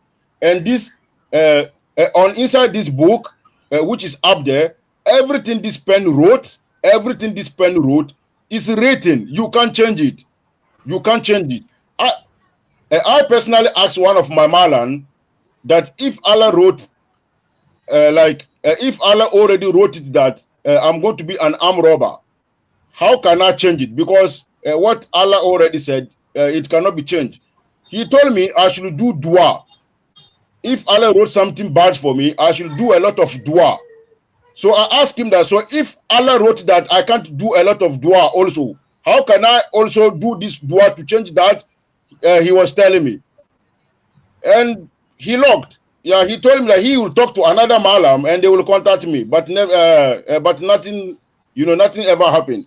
So if Allah created Adam, who is the first man, there were not even Eve around, and he showed him all his grandchildren, and there was one guy, his name was David. So yeah, I find the hadith. So he showed him that, and he said, Lord, how long did you make his lifespan? Sorry. So Allah created Adam. When he created Adam, he showed him everybody. All of us was there. But there was one, but Adam saw one guy, that was David. You see, so Adam asked Allah, who is this guy? So Allah said that this is David. He said, Lord, how long did you make his lifespan? So Adam asked Allah, how long will David live on this earth when he came? So and Allah said that 60 years. 60 years. He said, and Adam said, oh Lord, add 40 years from my life to his. So at that of Adam's life, the angel of death came to him. Okay, wait later. After Odi, so Allah took 40 years from Adam and gave it to David. But later, when Adam ate the blah blah blah, the pineapple or whatever it is, and he came down here, and it was his time to die, and the angel of death came to him, because Adam was counting how long he's going to stay.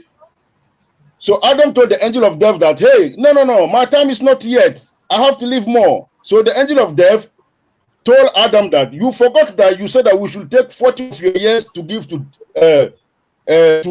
David. So from that point, Adam said, no, I will not do that deal anymore. But the point is that Nibla, can I ask you this question? According to Islam, how old was Adam before he died? Yeah, I have to check. I don't know, but according to Quran, according to Bible, he was about 960 years old, I think. Adam, I don't know. Is Noah, which is roughly mentioned in the Quran, because there is a verse which is saying that Noah lived 1,000 years minus 50. And I've been thinking about this, but I don't even get it. How does Allah say that Noah lived 1,000 years minus 50? How? Why? Kwame Nkrumah lived 50 years minus 5. What? What? I don't get it. Yeah. Noah, I know, but Adam, Adam, I have to check it. But here, the point I'm just making is that Allah created Adam at the first spot. Boom. He showed him who. So which means that everything was already planned. Allah planned it. I will create Adam. Blah, blah, blah. Somebody will come, David. So all these things, which means that even David's father, he didn't have the choice to name David, because Allah already named David for him. So that's why I have problem with all these prophets. That thing is like that. Even in the Bible, before you go and give birth, then an angel has already come to tell you, people are two. When you born a male child, and this should be his name. It's not your choice to name the child. The name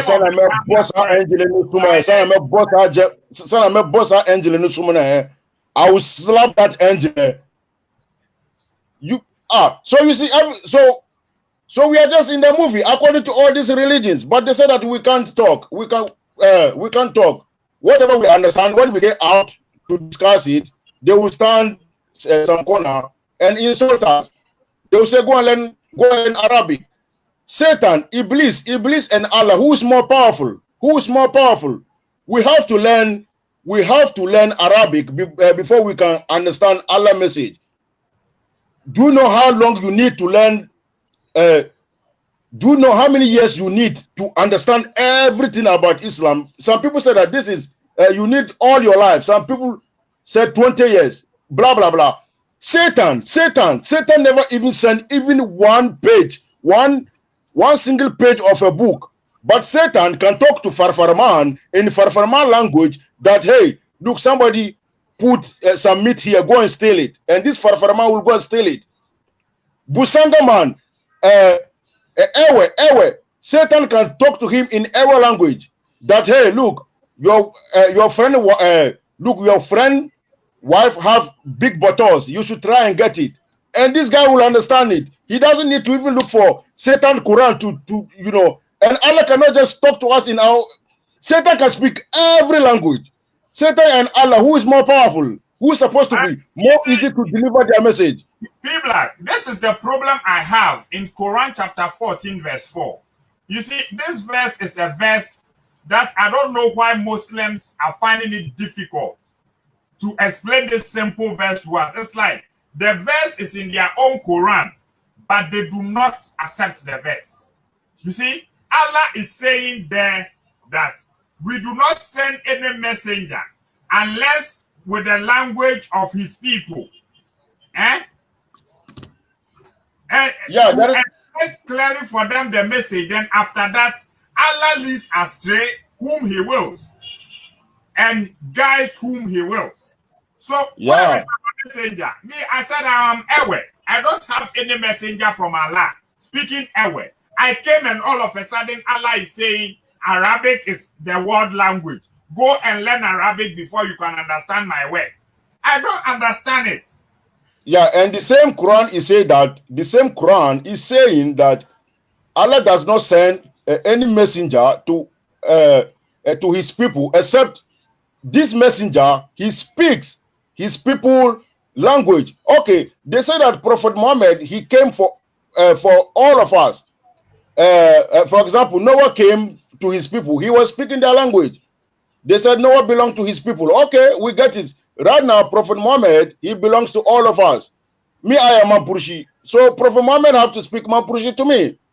If he can't speak Mapurushi, then which means that this Allah, I don't know. But still, Satan is in the comfortable lead because Satan can even talk to a 5-year-old boy and say, hey, Charlie, she umami wanua inquire for some shem ne and we a number. Then Satan will do it. And what language? That means Satan speaks every language. And when it comes to exactly, Satan, you don't need Arabic to understand Satan, right? No. This proves like Satan is more powerful than Allah because yes, if Satan can go to Mamprusi right now, speak Mamprusi to some child to go and steal. Satan can go to France right now, speak French to some child to go and steal, or come to Asante and speak Cree to someone to go and kill somebody. Then the God who is rather controlling this world, we can only understand his message in one language, that is Arabic. That means Satan is more powerful. Then we should have been serving Satan instead of serving that God. Yes. Yes, and languages. And Allah and Stone. Every language except Arabic. Yes, and Stone. This Allah, he sent his book 23 years. He brought everything in 23 years. And after, if you are going to understand what Allah was talking about, really, if you want to understand all, you need, after learning the Quran, you need to go and learn the Tasfir. They have it multiple scholars who are, you need to check all of them. Then you need to go and learn the Hadith. You have to, and these Hadiths, they have like almost, I think, 5 books of them. You need to learn all of them. And again, you need to read Islamic books, because they have some big malams who also wrote some books. You need to read all these books again before you will understand what this Allah was even talking about. And all these books are also written in Arabic, right? All is written in Arabic. So the only language Allah understands is, last time I was asking a Muslim, why is it that I can't go to Masalachi and they have another book again? They have another book, Asbab al-Nazul. You need to read that book also. And that book, every explanation is long. For example, if I'm going to read this book, Asbab al-Nazul, if I'm just going to read it for only Fatiha, because this book is the book which is like before the verse will come, what happened before the verse come. So this book, you need to learn it. If I'm going to read only Fatiha, this book for only Fatiha, which is like not like some short, I will, if I'm going to read all right now, I will need, I think, like 5 minutes even to read it. Just this Fatiha. And if you go the next verse, which is the longest verse, like in the Quran, so if you're going to just learn only these Asbab al-Nazul, you need, so, and Satan is just talking to anybody, anyhow. Satan can talk to a kind man without problem, without any problem, nothing. Satan is dancing around. Satan is sleeping in our nose. Yeah, according to Islam, Satan sleeps in our noses. And even after all, according to Islam, there is 4 angels watching over us. But still, Satan managed to come and sleep in our nose, urinate in our ears. And these angels are standing there. Charlie, Satan is powerful.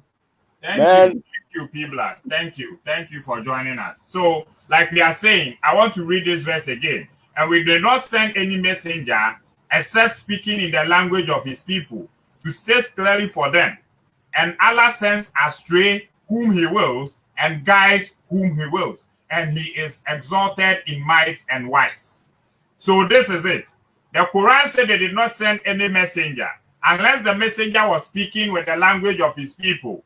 Then so that he can make the message clear for them. So like when I come I'm a Voltarian, then I'll start speaking Ewe. Mada kuku, ma we dom let me agbo, ebe ma kwanya keleve na mi be, mi asenya, let me annoy you me, let me annoy bedede, fine. Then I give it to the Ewes. If you are an account, you should have a messenger that is saying, Ediane adofo, me nyame somafo, na me nyame asema bremo, or se munye say, na munya da nkwa. If you are a guy, then you should have a messenger that will come and tell you, atame, na, nyumbone chumie, ekenke saji na abahanye, koni nye kase, koni nye bobla, ni kenye baya, da abrabomi, ke ugoe, onushishi, aha, and when you are, whatever, I can speak all the language, but clearly, the guys do not have any prophets. We the Ewes, we do not have any messenger. The accounts, okay, maybe the accounts got their messenger, but they respected the messenger. For the accounts, they got their messenger. Yes, this one, I'll give it to the accounts. And every account person watching this program, I'll give you this verse. I can boldly say the accounts got their messenger, but because of their refusal to reason, the accounts left their messenger, because Okomfadochi came with a message to the Ashanti kingdom. Okomfadochi came and delivered a message, performed miracles like the ones of Jesus and Muhammad. Okomfadochi gave them ways of life to live, but they didn't. So for the accounts, I think you had your messenger, but you disrespected that messenger. And so the accounts, you can end up in hell for this one there. But a Voltarian like me, I did not get any messenger. The Mamprusi people, I don't know if there was anyone in Mamprusi that was sent. But this is it. From this program, I have verified with this Quran verse that, and we did not send any messenger except he's speaking in the language of his people. Indeed, Okomfuanochi came and he spoke in the language of the Akans. Did the Akans listen to the messenger or not? But today, this same book is here to condemn the works that Okomfuanochi came to do. Stone, yeah. Let me correct you here. When did Okomfuanochi told you that Allah sent him? Why are you making him Allah messenger? The dude was not Allah messenger. What will I do? Because according to this verse, every person was sent a messenger. The only messenger I know that came in the Ashanti kingdom is Okomfuanochi. So let me just take it. That may be Allah sent. Okay, I get you. Okay, I understand. Because they got this messenger, Okomfuanochi. He was very powerful. You know, he did a lot of miracles that even Muhammad could not do. Okay, maybe Muhammad divided the moon. Let's put that one aside. Okomfuanochi called the golden stool straight from heaven to earth. You understand? So let's just give it to the Ashantis that they got their messenger. So Ashantis, please, this is my appeal to you.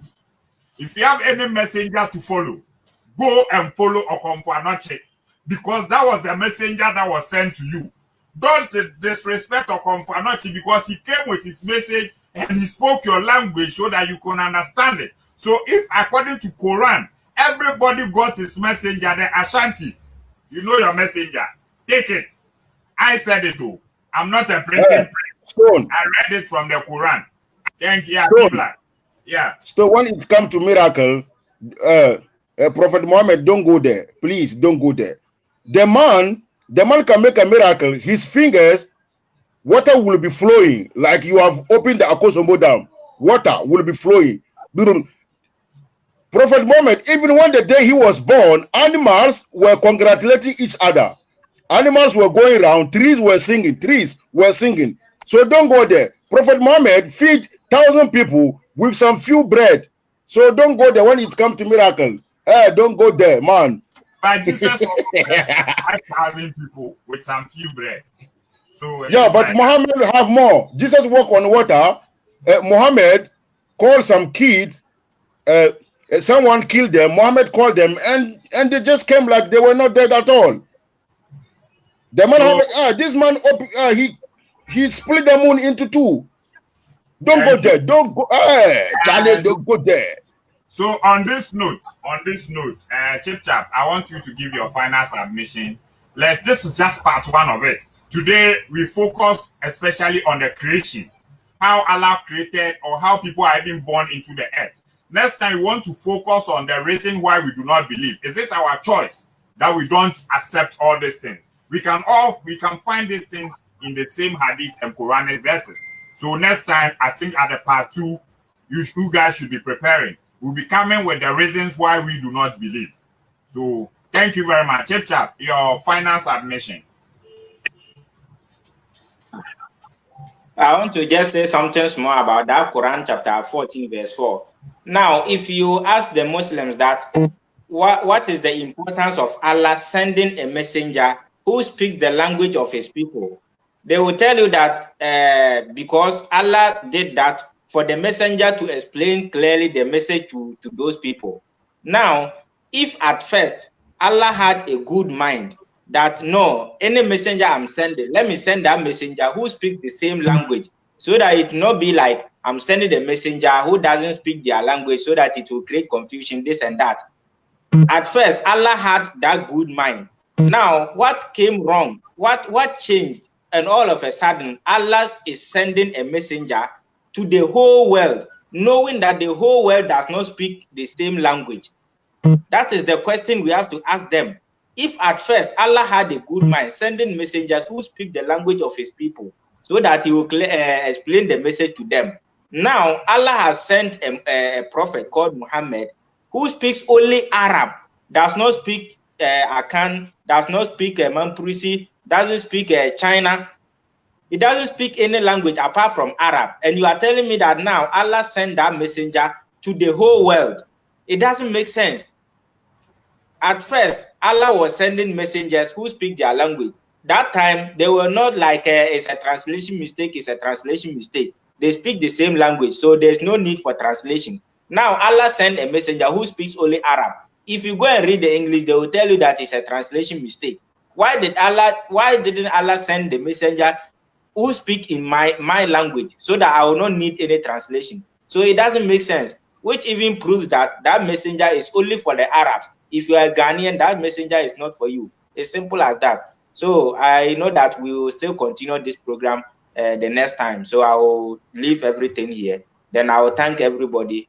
They should share the video. They should also learn any quotation we put. They should also go and cross-check it. So I thank everybody. Lifestone. Yeah, thank you very much, Chap. Like you said, the quotations are in the comment sections. You can get all the quotations and hadith references. Go and check it yourself. We are not printing press. We are just reading what has been written down some years ago. We came to meet all of this. We are just using our minds towards it. Now, P Black wants me to read a hadith for him. Yeah. So read this. Yeah, Stone, read this one for me. I will conclude and go. Thank you very much. So Abi Aruba from Qatada, from Said ibn al-Musayyad, from Ibn Abbas, Allah Most High revealed to Isa, who, that is Jesus. Allah revealed to Jesus and said, "Oh Isa, believe in Muhammad and command whosoever reaches his time among your community that they believe in him." Stone. Yeah. Are you sure this? Okay, yeah, go on, yeah. Were it not for Muhammad, I would not have created Adam. And were it not for Muhammad, I would not have created paradise or hellfire. Indeed, I created the throne on top of the water and it shook. So I inscribed upon it, La ilaha illallah, Muhammadan, Rasulullah, whereupon it stood still. Al-Kalal said, I read it to Abu Abdullah, Muhammad ibn Basil and ibn Sharik, and he conquered with it, i.e., what is being authentic. So this is authentic. So what? Yeah. Let me explain it in simple English. Okay, good. I've read it a lot. What this thing means is, Allah revealed to Jesus that he should preach about Muhammad to his people, that whoever comes in Jesus' time should accept Muhammad. Because had it not been for Muhammad, Adam would not even be created. So it was because of Muhammad that Allah created Adam.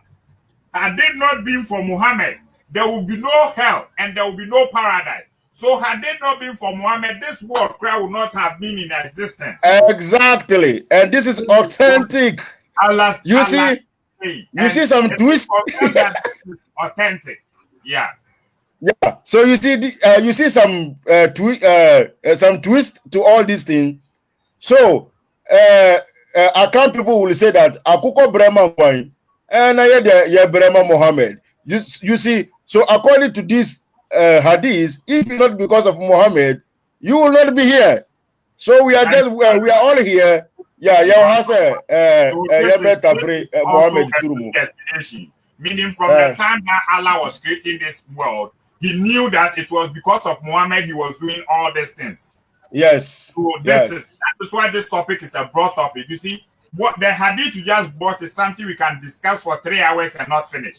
Today, yes, I think that's we should. Yeah, because this hadith, there is a lot going in there. Even when Allah created his own stool, his own throne, his throne was shaking.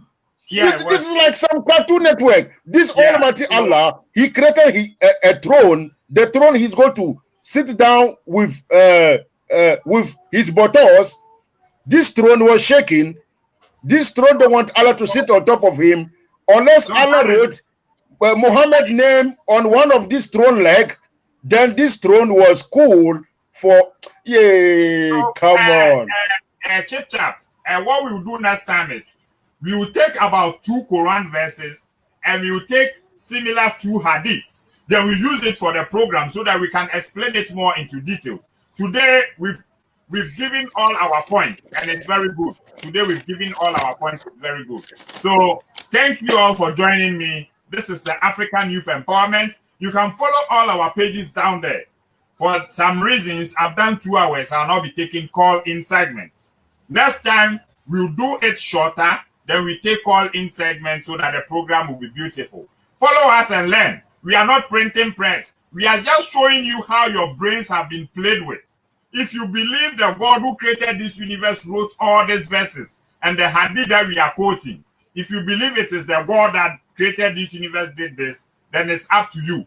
Asantima will tell you, Esewala, or an Englishman came to explain that and say, Wala o wala.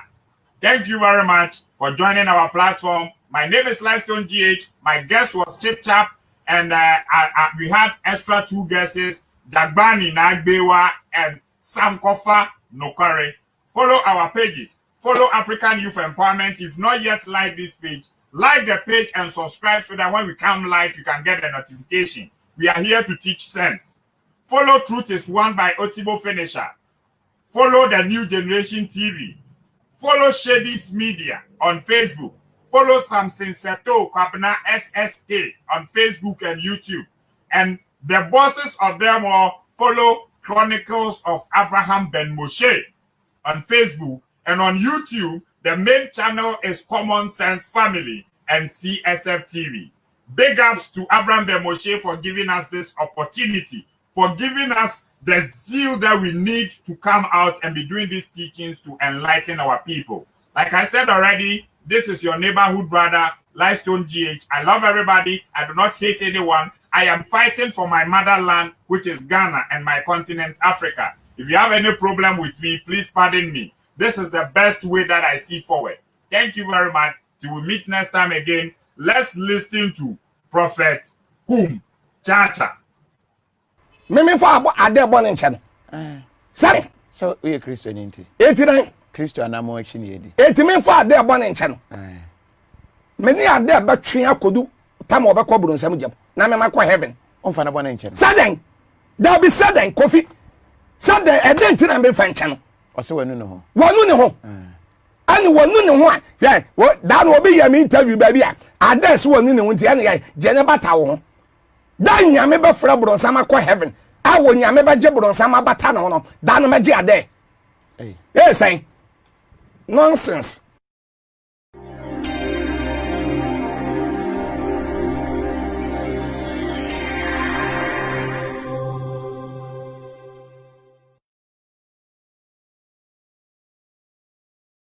Eye opener on this one. These are the words of a wise man. Nobody carries a heavy burden than he who has evil intentions. Once there's a creation, there must be a creator. God, whose supernatural powers and miracles can only be found in the book, but not in real life, is equal to a God who never existed. Nasajina Nyejuma, Bojinu Abraham Ben Moshe, leader of Common Sense family. No size, Wagwan people like.